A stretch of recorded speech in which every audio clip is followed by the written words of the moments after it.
Hi, I'm April. And I'm Bayleigh. We are real-life friends and neighbors. Together we run a business called Perfectionist Designs. Our favorite part of our job is being in people's homes and hearing their stories. As we became inspired by these stories, we wanted to share them with others. That's where the Nestled podcast was born. So join us each week as we are encouraged to pursue our own design decisions based on what we love instead of what fills our Instagram feed. Every home has a story, and we can't wait to hear yours. Welcome back. We hope you guys have had a good week and that you are getting ready for the holidays. Yay! And spending some time with your family. We want to jump right in this week. We know that you guys have all been anticipating this episode. Yeah, a lot of our friends have told us that they're excited about this one, and so we hope that you all are too. We aren't going to come back on at the end of the episode. We're just going to go ahead and close it out whenever we close things out with Beth. So with that, make sure that you go to our show notes so you can find Beth's website. Also, a link to the free Enneagram test if you have not taken that. And if you're interested in doing her coaching, a link to that will be on there as well. Her name on Instagram is Your Enneagram Coach, and her website is yourenneagramcoach.com. So with that, here's Beth, and we hope you guys enjoy it. Good morning, Beth. How are you? Hey, good. How are you guys? We're doing well. It's crazy week around here, but we had a guest our second episode, actually, Amber Dorset, and she casually mentioned the Enneagram, and that has been the single most popular topic that just kind of dropped in. I mean, people loved that, and so we're so excited to have you come and talk more about it. Awesome. Well, I'm excited to be here with you guys. Yeah, I was introduced to the Enneagram through a conference that I went to with my husband, and it was eye-opening in a lot of ways because I love personality types. I think it's really cool, but whenever you can learn the why you do what you do instead of just this is who you are, I think it's really, really cool, and it just kind of gets to a below the surface part of your personality. Yes. And when we talked to Amber, all of my sisters started taking the free Enneagram. We were sending it to everybody. What's your type? What's your type? So I think everyone is really anticipating getting to hear from you today. So thanks for joining us. Yeah. Oh, love it. Yeah. So on my website, yourenneagramcoach.com, you can take a free assessment, which is super fun. And then we'll send you a overview of your type, and you can read about it and laugh and cry all at the same time. Right. It brings all those emotions out. Yes, exactly. Yeah. But yeah, I love how the Enneagram does get to the heart of the matter of why we do what we do. Mm-hmm. And the reason why that's so great is it helps us to know if we're on our best path and when we're veering off course. And so many of us know that we veer off course. Right. We see it, our spouses see it, our friends see it. But why? And if we don't know why, how can we correct course? And so the Enneagram is such an amazing tool for transformation, personally and relationships, at work, etc. So it is pretty powerful. Yeah. And it's also cool that you get to see what your best self is, but also where you are when you're not being resourceful in the personality that you have and the things that you run to instead. And as a Christian, obviously those are the things that instead of letting the Lord be our completeness for whoever we are, we're running to other things for that. And it's just really cool to be able to see that played out. So exactly. Yeah. So I use Jeremiah 2:13 a lot, where we're digging our own cisterns. Mm-hmm. And those are clay pots or even caves that people had dug in the back of the day to put water, to hold water, because they didn't have a well. Or a stream of living water. And so they would dig these cisterns, but our cisterns are cracked. So we have all these things in life that we're trying to run to or to fill ourselves up with, but they don't hold water. And so we keep doing it over and over and over again, and it just doesn't work. But the interesting thing is, in the passage, right next to us is the spring of living water.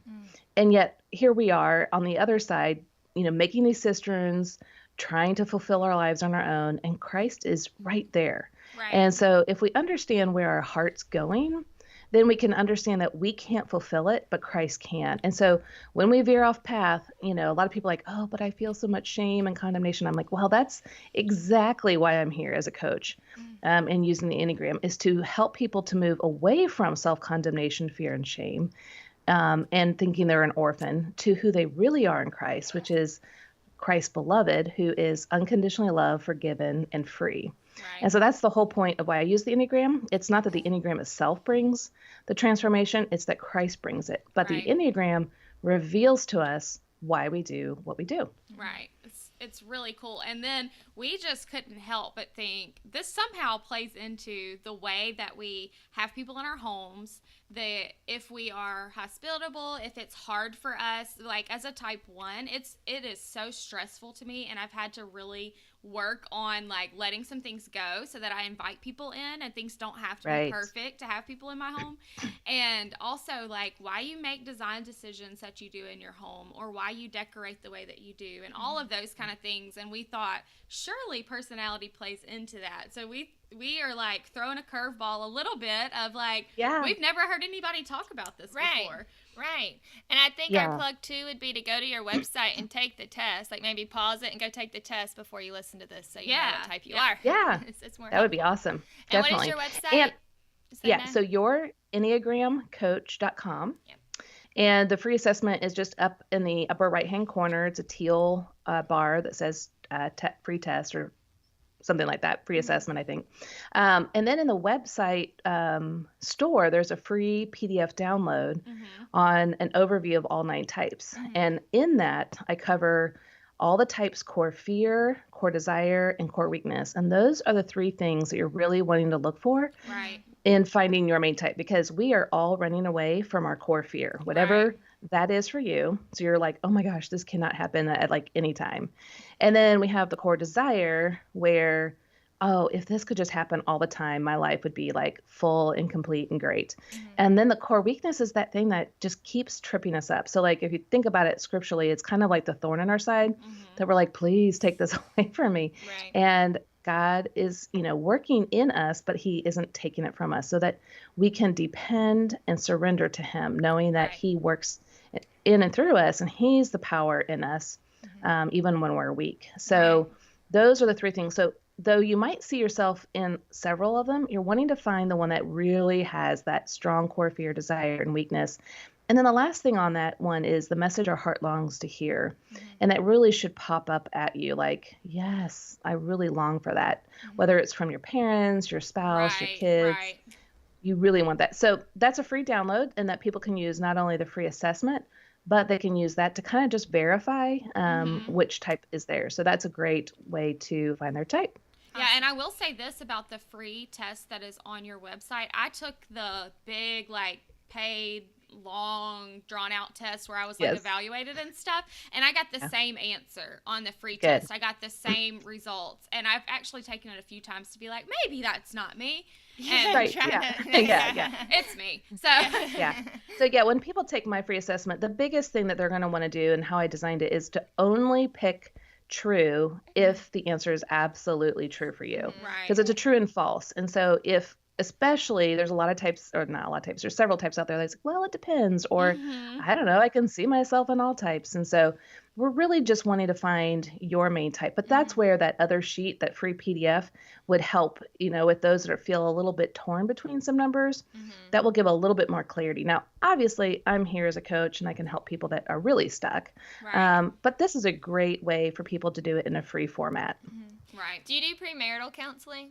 Oh, yeah. It's one of my favorites. Yeah. I'm like, if we would have had this at the beginning of our marriage, man. Yeah. Premarital, marital. It's my husband's a pastor, and he does he's a peacemaker, conciliator, and a mediator. So this is what we do, is work with marriages, help them understand one another, and deepen their relationship. So yeah, it's one of my favorite things, and just to helping them understand why they do what they do, and to see it from each other's viewpoint, but also give them tools and resources and how to better their relationship from their personality vantage points. Because we can read lots of books and hear lots of sermons, but that doesn't always mean it's targeting your personality. And so the advice, though it may be good overall, it may not be specific enough for your personality type. That's where I come in, and I can go, oh, I totally understand why that would be hard for you. Or like even you guys, we were talking earlier about being, or can we say what types you are? I forgot to ask. Okay. So being a type 7 and a type 1, in some ways, there's a lot of things about you guys that are on opposite spectrums that can bring up lots of frustrations and annoyances. It also can be a very beautiful thing as well. But where things get tripped up, we can bring clarity to that, so that they're less troublesome, and we can move past that, and so that they can be part of a growth point. Not saying that you guys have that problem, Right. but that's just, even in a workplace situation, the Enneagram can bring a lot of clarity, which brings compassion, understanding, empathy, and hopefully forgiveness when needed. Right. Yeah. And you are a type 9, correct? I am. Yes, Okay. I'm a type 9 with an 8 wing. Okay. So it's interesting because the type 9 wants to avoid conflict and the 8 doesn't mind conflict. So I've got these competing. Yeah, I've got these kind of competing desires in me. But I think what it does for me is, as a coach, I'm able to say the truth and say hard things, but kind of like with feathers or with a pillow. So it's like super soft. Right.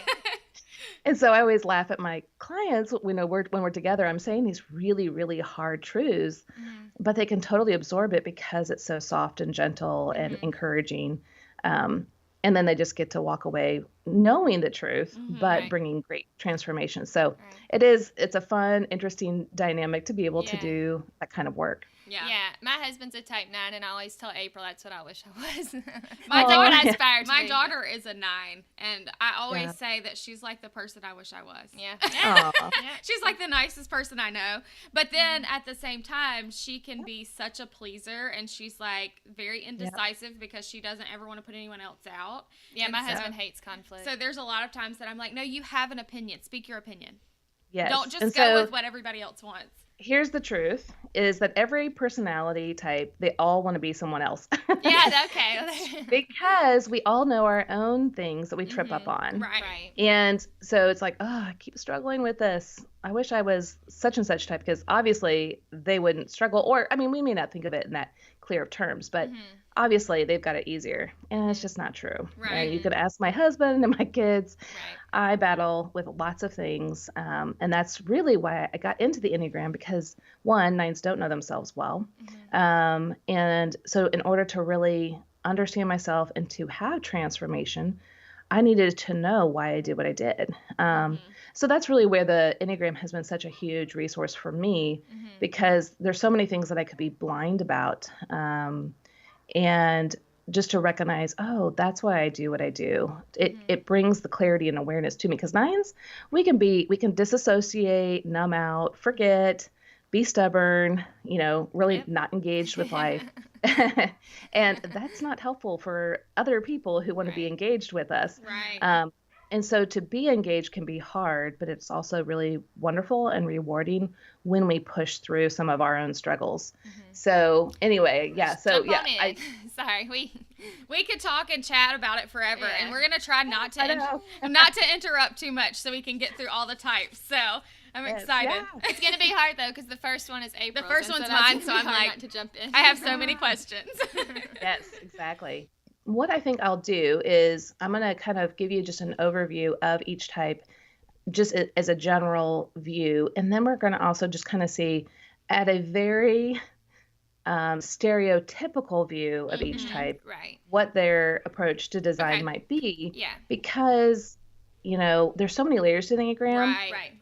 Just because one person's a type 1 does not mean the other person that's a type 1 doesn't have, in some ways, a different approach to design. Right. So as those that are out there listening, this is just a very, very brief overview of what some things might come up for each type. So the type 1 is the moral perfectionist, and they have the core fear being wrong, bad, evil, inappropriate, and corruptible. And they desire to have integrity, to be virtuous, and to be right. And so what that can kind of do when it comes to design is that because they want to be right and correct, they're going to also want to avoid having risks, maybe extremes, anything that's too fussy or messy. And so they're really going to want to have everything put together and refined, more classic and traditional. And so that doesn't mean that they're not going to be, in the 2000s. It's not like they're traditional as in back in the day, but there's going to be a little bit more of appropriateness when it comes to design. They're going to like more like clean lines, clean design, simplicity, but in the sense of keeping things clean and neat and kind of on point. So they're going to mainly focus on being appropriate and kind of functional. Does that sound right for you? Yeah, I would say that's true. I'm also, my wing is a 4. And so it comes out in creativity, which is why I do design. It's because that's my creative outlet. Sure. There are a lot. I think that I'm not as much of a risk taker for my own self in design as I would be for other people. Your wing is a 7. My wing is a 7? Yeah, not a 4. No, that's my bad one. That's what I do bad in. Yeah, sorry. But So for clarification, the wings are the numbers on either side of your main type. So you would have a wing of 9 or 2. Now, when you're under stress, you're going to move towards that's what it is. 4. Yeah. And when you're growing, you're going to move towards 7. So, but the interesting thing for the 1 in that respect is that you are tapping into, so we're talking about the lines for those who are like, what are we talking about? Right. If you look at the symbol of the Enneagram, the type 1 has a line that goes to 4 and 7. And so both the 4 and the 7 are some of the most creative types. Now, the 4 is going to be creative more in emotionally depth stance. And then the 7 is going to be more future optimistic oriented in their creativity, which we'll get to. Right. But does that make sense for you? Yeah, I think that the reason that it's confusing to me is because, like, I have, like, the numbers of everything and, like, all of the lines. And, like, my 4 is really high. Mm-hmm. Yes. So, anyway. And it's labeled as the original person. Right. Okay. Yeah, that makes sense. Sorry, I didn't mean I interrupted you. No, you're fine. The wording was different on the test that I took. And it's funny. Well, in the Enneagram, just to kind of let everyone know that there's, if you just look at the 9 types, it could be really surfacey and basic, but it gets super complex. It's so complex. And complicated, and yet wonderful and intriguing the deeper you go. Right. So just kind of like what you're saying, you're learning about it, you're growing, and that's all part of the process. And it's really exciting. And so just to realize, okay, wait, those are my wings now. And that's the great thing. And I think you'll put it in your show notes, but to really understand the Enneagram, I've designed a course called Discovering You, A Journey Through the Enneagram. And it's just 2 hours long. And I've broken it all down into 14 modules. So you don't have 2 hours. You can watch little snippets here and there. And it has a 42-page downloadable workbook. And it literally will take anyone from beginners or even those that are in intermediate through the Enneagram in a way that you've never seen before. And it's the Cliff Notes version. So basically, if you're reading all these books and your mind's spinning and your eyes are rolling back in your head, like, I have no idea what I'm reading, this is so complex, this course is what you're going to want. So I just suggest anyone that's like either beginning or like, okay, wait, I thought that was the wing. Now I'm confused. My course is going to clear all of that. Right. And whenever you said that, I was like, I do remember that. But by the end of that weekend of all Enneagram for the whole weekend and learning my husband's and how to interact with one another, I was like, done. Yes. My mind is shutting down. I got no more. Exactly. And then you can think about us poor 9s. That's our defensive mechanism is shutting down. So we would have probably been there like style. Anyone. And since that's my wing style, that's what I go to. It was funny because they kept saying, now go and talk to your spouse about it. And we would get to dinner and I'd be like, can't do it. I can't. I'm out. Yeah, exactly. Totally understand. No, that's great. Well, good. And so type 2 is the successful, that's 3, the supportive advisor. And 2s really fear being worthless, needy, inconsequential, dispensable, unworthy of being loved. And they really desire to be loved and wanted. So what this is going to look like in a design format. So 2s are the ones that are really out there trying to care for people, to get approval and recognition, to be admired, but it's in a way of what they do for others. And so they don't want to be ignored or left out. And so their attention is really going to be on being helpful, maybe flattering others and meeting people's needs. So when it comes to design, I have my daughter's a 2, and I just love it. And it's one of my closest friends where I used to live in Illinois is a 2, and they love putting out little knickknacks. And like if you stay at their house, they're going to have, it's like going to be like a hotel and then some. Like they're going to have things that you might forget laid out for you, and their home is going to feel like a big warm hug. They're just going to want to make sure that all your needs are covered and then some. And really what's interesting is twos, they feel other people's feelings and they know other people's needs. So they're going to anticipate what you're going to need and provide for it. And so that's going to be kind of how their aesthetics are. It's going to be, like I said, a big warm hug. And you're just going to come in there and you're going to want to sit down and be comfortable and know that you're cared for. That's really what a two's desire. Now, how that plays out in their design might be a little bit different for each type, but that's really the ultimate goal, is providing for other people a warm, safe environment. Yeah. Do you think that twos would, in a home environment, would like get very upset if they feel like there was a need that you had that wasn't met? I just keep thinking about Casey. One of our closest friends is a two. Two, and how that, I mean, you described her to a T, but I think that like one of the things that we always are like, it's fine, you know, like it's okay that you didn't have that extra pillow or whatever, you know. Whenever I used to go stay with her when she lived out of town, she would get so stressed out about like, oh, did you have enough to eat, or you know. Yes. Is that a typical kind of reaction from absolutely, a two? because they're constantly anticipating other people's needs, because how they feel loved is when you say, thank you so much, or I appreciate this, or you're amazing, you're so helpful and kind. That kind of gratitude and appreciation equals love to them. So if they didn't anticipate your needs correctly and they're forgetting stuff, then why would you say thank you? You know, why would you think well of them? You know, why would you show gratitude? Now, of course we would, but that's how the inner working of a two is going to feel. And so they're going to fear not being loved because they didn't give correctly. Now, obviously, as a coach, we work on that. And so we work on that, no, you are loved for who you are in Christ, not off of, you know, were you helpful enough and all that stuff. Enough? Right. But, you know, we have that same internal messages, all of us do, that pull us down, pull us away from what is true. And that's where coaching really helps, is to look at what these messages are, but then bring the truth into it so that you can be free instead of bound to those core messages that aren't true. But yeah, so you could say it all day long, like, no, it's fine, until a person works on that message. It's still going to be great. Now, of course, it helps when we say, oh my gosh, you were amazing. You know, that does help in the sense of them feeling fulfilled. But ultimately, is it going to really help if that's what they need time and time again? And that's kind of what we're talking about, those cisterns.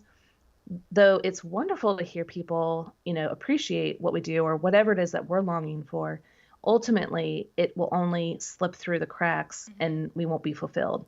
It's only when we trust in the truth of the gospel and what he says to us in our personality types in particular, because each of us have something that blocks us from understanding the gospel in its entirety. Once we understand what blocks us, it's not that it vanishes, but we know how now to work with it so that we can bring the gospel in deeper and in a richer way. So that is, yes, a good observation on your friend who's a two. My daughter, if you go to my Instagram, which is Your Enneagram Coach, and you scroll to around July 9th, however you're going to do that, but you'll scroll back to there. That's her birthday. She threw herself a big party, and she made vegan everything, like even the cake, except for she did have fajitas, so she did have some meat for her friends. But she made all of the place settings, the name tags on leaves and design. And I mean, it's just like to the T, but she did it for her friends, not for herself. And then there's this little basket with all these little goodies that if you forgot anything, here's extra this and extra that. And it's just so funny. So, yeah, you know, that doesn't sound like a mini Casey. I don't know. Yeah. But they're great to have around, aren't they? Oh, absolutely. Oh, man. Life would be so much more difficult without her. So thank you, Casey. But yes, absolutely. You don't have to do those things for us. Yeah, it's like we love you, even though you don't have to do that. We still love you for who you are. Yes, that's what they want to know, that they're wanted and loved for just being them. So good. Let me head on to 3. So type 3 is a successful achiever, and they fear any kind of failure, being incompetent, inefficient, exposed, worthless, and definitely not appearing successful. So what they desire is to be valuable, admired, and respected. And so what this is going to look like mainly in design is image is everything for a 3. And so whether it's a successful image as in like their career, like they're doing well, and they can be respected that way. It could be their house appears successful or admirable. And of course, that's going to change in different parts of the country, right? So Right. if you're in the deep south, it's going to look one way. If you're in the northwest, it's going to look in another way. If you're in the Ozarks, it's a totally different way. Right. I mean, so it's not that it has one particular look. It's what is admirable in that community. And so they're going to really do their best to really kind of bring some really kind of like bling in a sense, like it's going to look really nice. It's going to be bright and crisp and efficient, and they love it to be clean. And threes like cleanliness because it helps them to focus. Anything that's too scattered or too chaotic, as in like mess, it's like a lot of white noise, and it's hard for them to focus. And they are the types that love to check things off list and to move the ball down the court and to be successful. So a lot of mess can be really hard for a three. So they're going to be organized, efficient, but also it's going to look really, really nice, if that makes sense. Yeah. Yeah. My So husband curb is is a 3. huge. Yes. My husband is a 3. And that describes him. Yeah. Yeah. Well, I was thinking, I've never seen anyone do things to rentals that her husband does. We're in a rental right now, and he flips like the rentals that they move he into. he can't handle it. He's like, no, we should replace this floor. And Yeah. I'm like, it's not our house. It doesn't matter, you know? Like covered the back porch and made the front look nice and ripped out all the bush. Anyway. Yes. That And we curb have appeal, that's we it. have 5 kids, and so the mess is, it's just it is what it is. You It have is, to, yes. But he cannot. I mean, it's so it's stressful to me too. I mean, a Sure, 1 and yeah. a 3 living in the same house. Our poor Right. kids. But he feels the stress in a different way. And I mean, there are times that when life is really stressful, I'm like, I need to make sure the house is in order, and like dinner is ready and everything, because that's the only way he can decompress. Yes, It's exactly. not a restful place for him. And unless that's what's great everything done. is understanding that about one another. We now know, oh, that's what would show them love. That's how I can bless them. It's not that I'm not being a good wife. It's that that's what means a lot to them. Right. And then if I can't, then I can explain, like, hey, I'm so sorry. I know that would have been really helpful. Today was just one of those days. Right. But I see you. I know this is a need of yours. It's on my radar. I'm working on I'm here it. for you. Yeah, I'm working on it. And I think just the acknowledgement of where people are coming at is really big as well. Yeah. So, well, good. So let's Okay. move on to the 4s. 4. They're the romantic individualist. They fear being inadequate, emotionally cut off, plain, mundane, defective and flawed, and not having a significant identity. And so they want to be unique, special, and true to their authentic self. And so that's really important when it comes to design. They really value being authentic and true to who they are and their emotions, and working those emotions out even in their design. So basically, a 4 is going to design their home really based off of their own personal identity.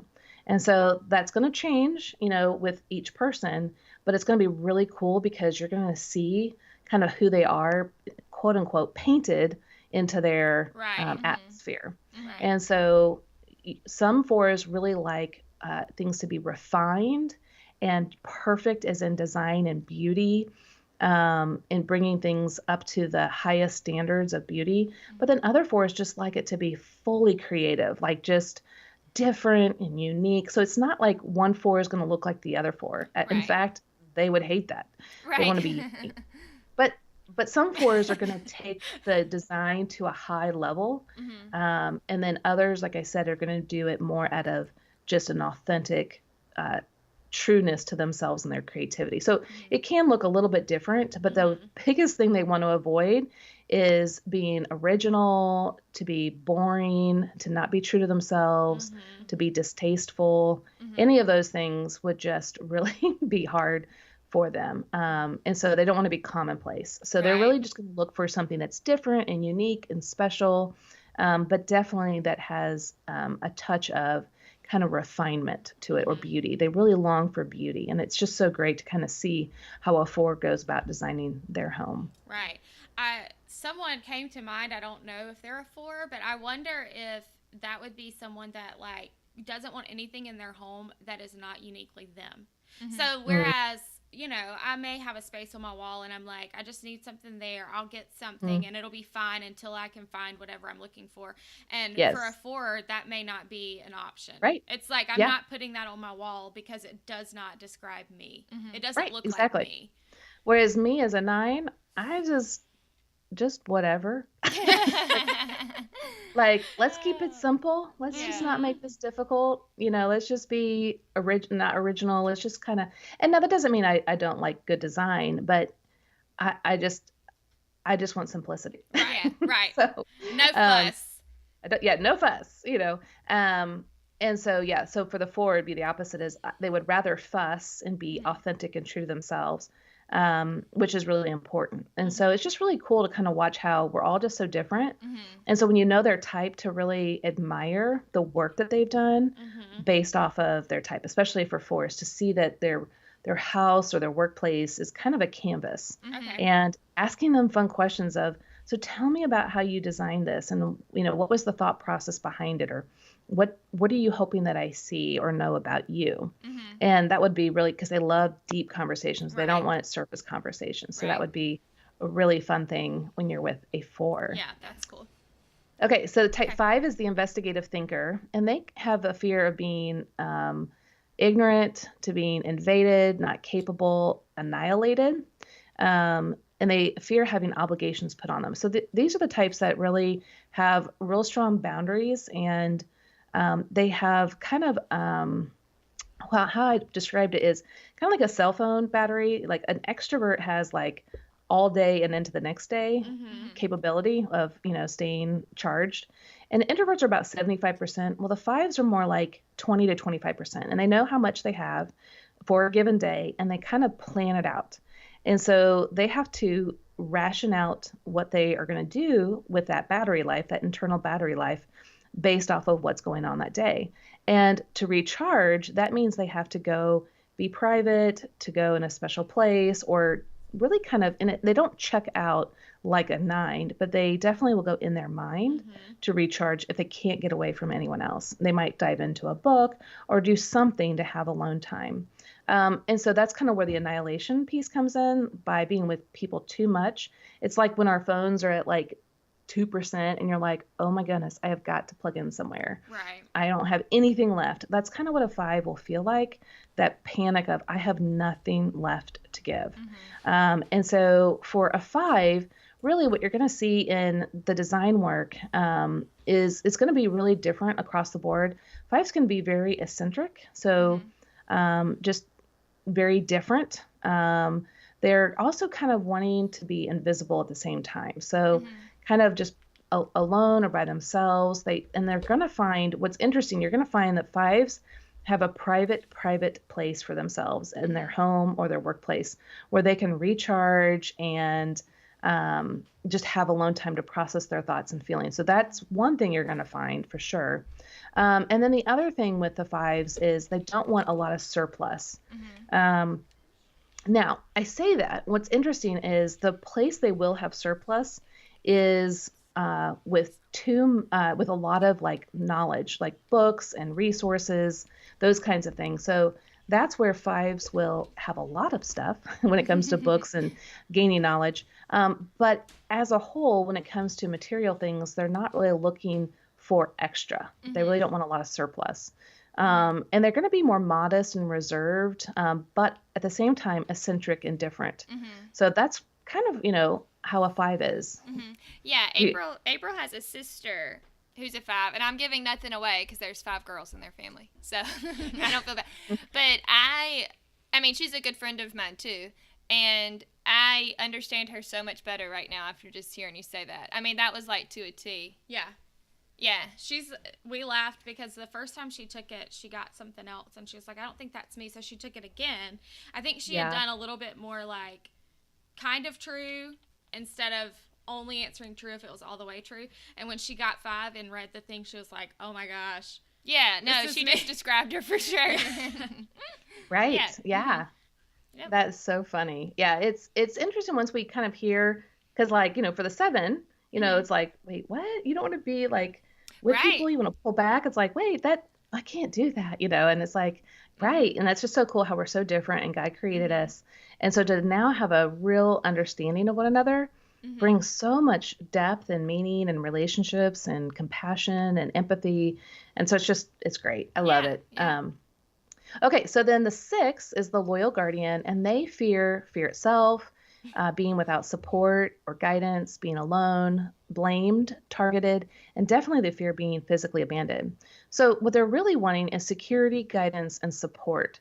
And so how this might play out in design is that because they want that safety and security, they want to know that they fit and belong. So what you're going to find is that they're going to be much more loyal to traditional norms, and they're going to be more predictable, and go along with like what other people are doing, kind of in a loyal sense. And so they're going to be avoiding kind of standing out too much, going against the grain. They don't really want to be targeted or blamed for something being wrong. And so if they can just kind of be similar to their group, whatever group they're in, is going to bring to them safety and security because they're not going to be on the outside where it could be unsafe. So they're avoiding to be different. They're wanting to be more contemporary, but maybe use a little bit of imagination, but mainly just being cautious and compliant. Does it sound like any 6s you know? Yep. Yeah. 2 of my sisters are 6s. Yeah. We always laugh, especially about anxiety and like fearing fear itself. You got to relax a little bit. But Right. Well, and what's really interesting about 6s is though they do fear possible worst case scenarios and fear itself, when they're in a crisis, they're amazing. It's like they prepared for that their whole life. Right, And they're when they're ready. there, they're ready and they're calm. So like I had a teacher once, she's a type 8, when they're the kind of real strong, confident types. And she said if there was only one person on earth left and her, she would choose a type 6 because those 6s have a lot of fear. They're the most courageous on the Enneagram because they're dealing with fears all day, every day, and they're pushing through those fears. And so it makes them really courageous. Now, they don't feel it at times. They might be sitting there listening to this going, what? I don't feel courageous. But it's like, yeah, every day you're pushing through anxieties and fears and you're progressing in life, which is so noble and amazing. So anyway. Well, and April's sister, Haley, is a 6, and she is the most loyal person I think I may have ever known. Friend. Yeah. But also, I think, like, I have tried to praise her throughout the years of, like, having people in her home and that kind of thing because of all the fears that she has just in general. Like, the anxiety is, like, palpable for her. And so to host weekly, she hosts a small group in her home weekly. And, like, I don't know that some people realize what a big deal that is. That is, for her, you know. Yep. Exactly. And she's also found her love language in dessert making, and I can baking. appreciate that. So. And we all appreciate that. Yes. Okay, so the 7s are the entertaining optimist, and they fear being deprived, trapped in emotional pain, limited, bored, and definitely missing out on something, especially if it's fun. And they desire to be happy, satisfied, and fully content. So how this might look like in design is that they can be super fascinated, optimistic, enthusiastic, and they're going to be looking for anything that can be interesting, fun, life-giving, joyful, and they can really charm people, even with their design. And so they definitely don't want something that's boring.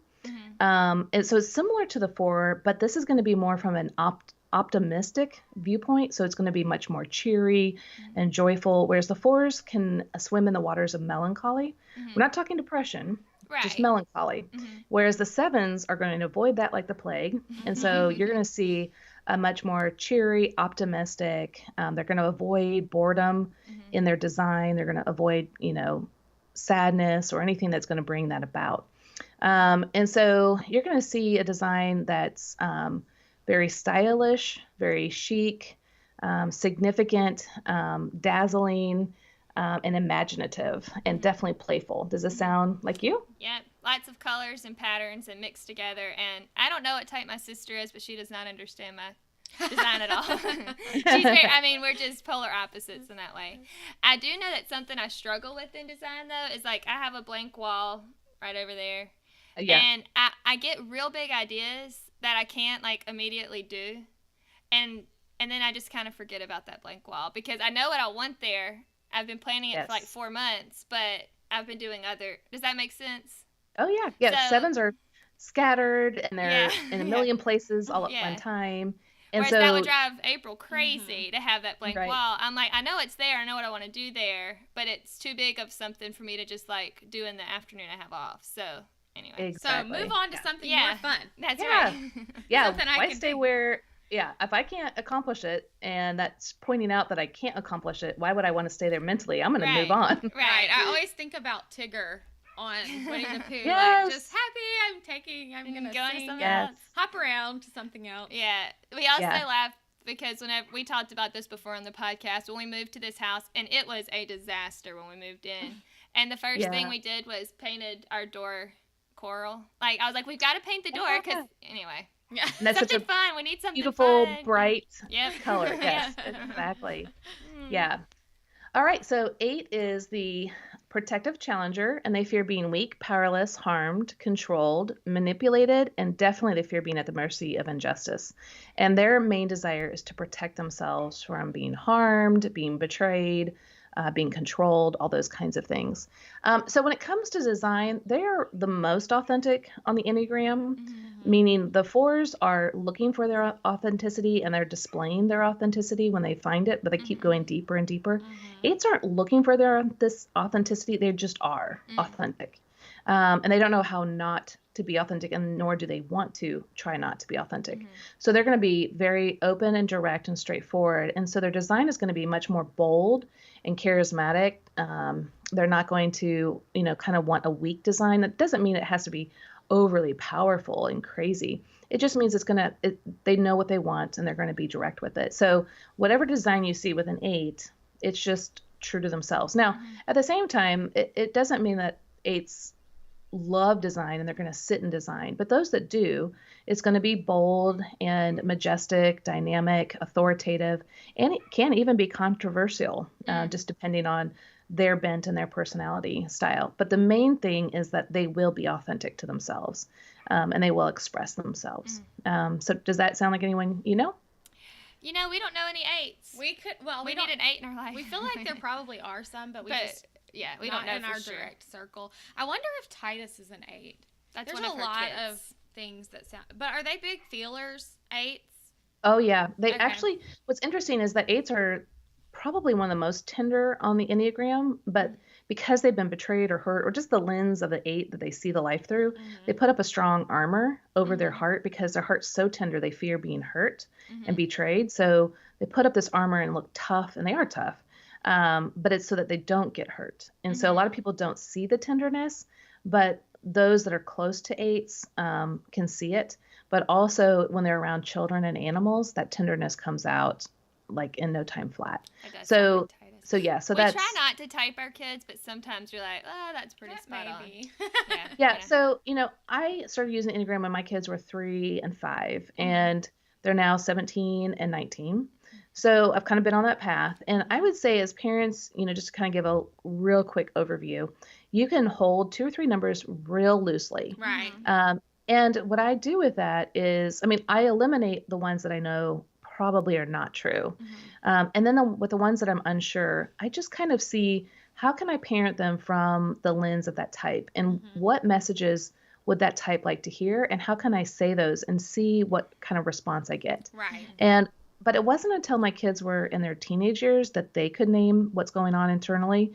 But also, it wasn't until their teenage years did it really fully come out, like what their type was. Yes. So my daughter is a type 2, but she looked more 9 when she was younger. Well, guess what? She was taking on me, my 9-ness. Right. And so, but now that she's a 17-year-old, you can see her 2-ness like totally. Yeah. And so here, even I studied it all the time, and I was even I was leaning more towards 9 than 2. And so you can see how we just have to hold it loosely, but it doesn't mean we can't investigate and know our children and keep asking them good questions. But yes, I totally agree. So I think that's great just to go, I wonder. It could be this, could my be that. oldest 2 took the test. They understand words now that my younger ones don't. But I was surprised that my oldest got 7. He is like the fun-loving type, but he's I don't know, he's very type A. So I don't know. I can see the balance of that because Bayleigh has a lot of that in her. But at the same time, I'm kind of like, we'll see. Yeah, exactly. Yeah, and that's the thing, because really, I would say most teenage girls are going to have a lot of fourness in them. They're going to be more dramatic and temperamental and moody, but that doesn't make them all fours. Right, It's just that stage of life. And teenage boys, yeah, they're going to be a lot of 7. They're going to be fun and going and doing exciting things. So yeah, I can see how that also could be something where you're like, I'm going to hold that loosely, and we'll just wait and see, what pans out. So last but not least is my type, which is the type 9, the peaceful mediator. And we fear conflict, being loveless, shut out in a discordant relationship. Definitely we fear being overlooked or marginalized and in an inharmonious relationship. So what we want, to us, it seems pretty simple. We just want inner stability and peace of mind. Like, can't we all just get along and be kind? And so really how some of this is going to play out in our design is we really just want to go along to get along, to be agreeable, to be natural, peaceful, and comfortable, laid back, approachable. And so our home is going to be in a lot of ways that we're going to want simplicity. We want to create a place of peace and harmony, and a place where we can relax. And 9s are comfort junkies, and we aren't giving up our comfort. So that may look different for each type or each kind of 9. But I know, like for me, I love a good fire. I love warm blankets and cozy couches and things like that. So different 9s are going to have their little creature comforts that are really important to them, and they're going to have that available for everyone else as well. But they're going to be unassuming. They're not going to be complicated. They're not going to. Now, that doesn't mean that 9s can't have great design. Right. But they definitely want things that are more, in a sense, casual and leisure and not flamboyant and attention getting. They're going to create a design that is for everyone to enjoy versus pointing it back at them. So that is type 9. Yeah. My husband's a 9, and he has a very good stylish eye, actually. But I would say about 40% of the time, he's pulling me back. He's like, yes, reining you in. Yes. Yeah. He's like, that's a little much. That Let's may be know. too far. Yeah. Yeah. I'll tell you, though, a type 9 to 3 daughters, he makes a really good dad. It's nice to have the peacemaker, because I'm not that. I mean, I try to be, but I'm not as good as him. They can get me worked up in a way they can't work him up. So right, exactly. 9s can definitely be calm and easygoing, but at the same time, under the surface, there's a lot going on in there that sometimes they don't even know. Right. And so, yeah, it's good to know that as well. Right. He's Mr. I don't love personality typing, and so I always have to learn about his type so I can explain himself to him. Yes. Does that make so sense? there's going to be some 9s that love it because it's like, oh my gosh, I didn't know about myself and this is explaining myself. And then there's the other type 9s are like, don't bother me, because 9s really ultimately we don't want to be bothered. We just want peace and harmony and chilling and relaxing. And if it seems too big and overwhelming, we just don't want to be bothered with. Right. And so so we can, and actually the 9s are the most active on my Instagram account. And than any of the other types. But I think it's because it's like, oh, this is naming me. I see me. I understand me. And so I think that's why they get more involved. But then again, they've got the other 9s that are like, don't bother me. Just let me be me. Right. And as a wife, I'm like, oh, I'm understanding you. This is naming you. This is helping me understand you. Yes. So, anyway, yeah. That's funny. Do you think that there are any types that it's more natural for them to host, to be, just everyone would describe them as being overly hospitable? Like, sure. What types would you say are probably probably 2s. Yes, the 2s with a 3 wing and the 3 with a 2 wing would for sure. But I think 4s could be, 6s could be. My husband's a 6 and he really likes to, his is more, I want to show you that, I'm loyal and I'm kind and I'm thoughtful of you and I'm thinking. So he likes to bring out, the nice, I wouldn't say that the fanciest dishware, but he really wants like dishes and silverware and all that kind of stuff. Whereas as a 9, I'm like, let's just bring out the paper plates. Right. Right.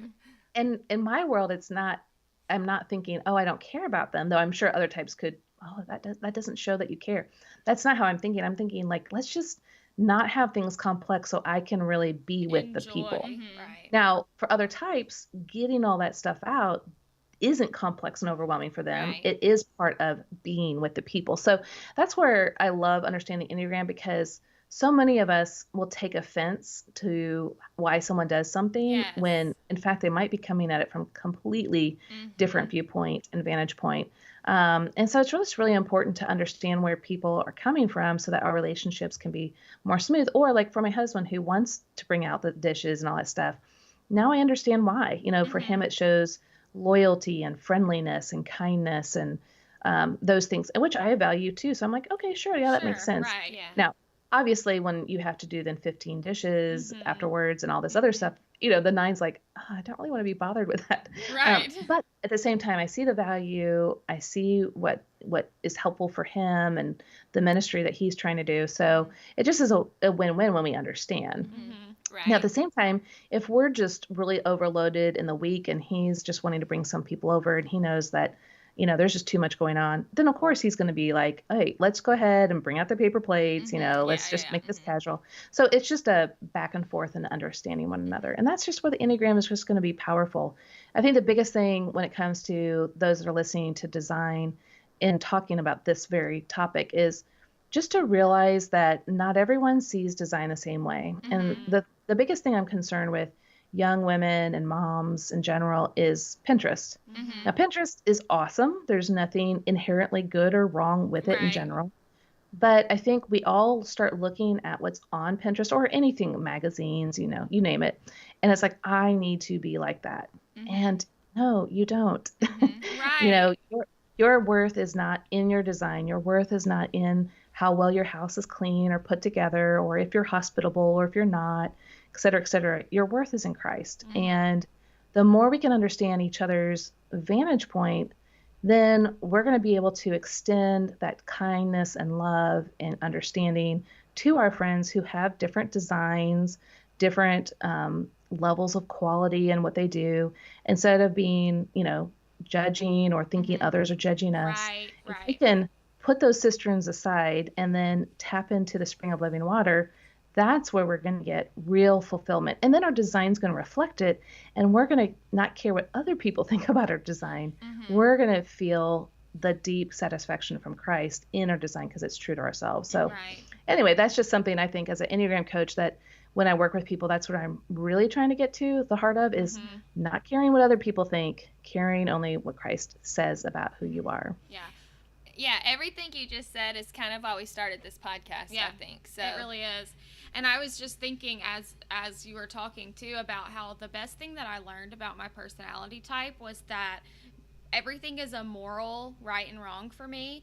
And so whereas a 2 would say I didn't do enough for you, as a 1 I say I'm not enough. I'm not good enough because I feel like I didn't meet your expectation, and it's turned so much on like me as a person.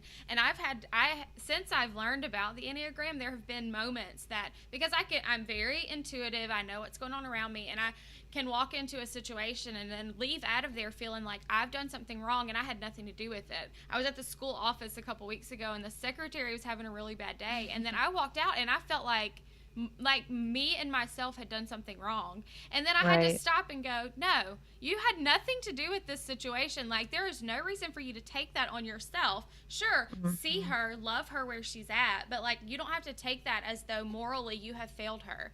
It's just a really weird thing that all of a sudden I was like, it's so great to know yourself to that level and to not just go based off of, but I feel like I did something wrong, and I did feel that way, but to be able to take it back to the truth of like, no, I had nothing I don't know what happened in her day. I don't even know. I just walked in, And what you just did was exactly what David did. So why are you downcast, O my soul?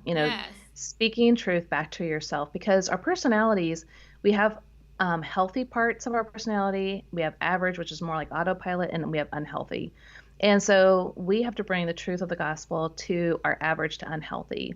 And it's really when we're at those stages. So as a coach, I really literally show people what it looks like in each of those stages for them, what they're going to demonstrate. And so when I do that, because it's so exposing, it's not to expose so that you have more shame and, condemnation and all this stuff. It's Christ is wooing you back. He wants you to see this rumble strip, kind of like on a highway. Wake up.